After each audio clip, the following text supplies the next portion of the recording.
Swasthya Sathi card আমি সাথে ডেকে নিয়ে আমার অফিস থেকে আজকে বানাবো। অনেক ধন্যবাদ স্যার। অনেক ধন্যবাদ। 24 ঘন্টার মধ্যে কাজ হয়, 20 ঘন্টার মধ্যে না, সেটা হয়তো ভাবিনি, কিন্তু বলার সাথে সাথে বেশিক্ষণ বলতে হয়নি। বলার সাথে সাথে জাস্ট একটু বলেই উনি ধরে নিয়েছেন, মেয়র সাহেব ধরে একদম সময় সময় উনি অ্যাড্রেস ফ্যাড্রেস জিজ্ঞেস করে সমস্ত বললো কালকে আপনি চলে আসবেন। একদমই এখানে এসে 5 মিনিটের মধ্যে হয়ে গেল, মানে 5 মিনিটও লাগেনি, অ্যাকচুয়ালি 3-4 মিনিট। আচ্ছা ম্যাডাম, যে আপনার নামেই তো কাজ, পরিবারের প্রধান হিসেবে কতটা মানে কিরকম ফিল হচ্ছে? ভালো লাগছে। আমরা 3-4 বছর ধরে আমি ট্রাই করেছিলাম, হয়নি, টাইমও দিতে পারিনি। তা আমার হাজব্যান্ড ওনাকে ফোন করেছিলেন মেয়র সাহেবকে, উনি আজকে আসতে বলেছিলেন, সব পরিবারে হয়ে গেছে। Thank you. মানে এত তাড়াতাড়ি হবে জিনিসটা আমরা ভাবিনি, সত্যি খুবই উপকৃত হয়েছে।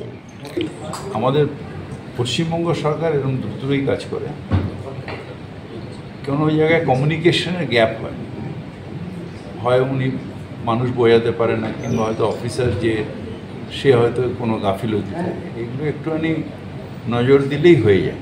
কারণ মুখ্যমন্ত্রী মমতা ব্যানার্জি সিস্টেমটাই এমন করেছেন যে ডিলে হওয়ার কোনো কারণ নেই।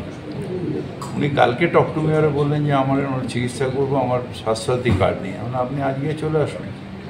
মুখ্যমন্ত্রী যে সিস্টেম করে তাতে এইরকমভাবেই পাওয়া যায় কার্ড, অ্যাপ্লাই করলে পাওয়া যায় কার্ড।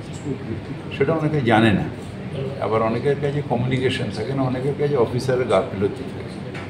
এগুলো আমরা এখানে ধরে করলাম, আমি কিছুই করিনি, আমি প্রসেসটা বলিয়ে দিয়েছি।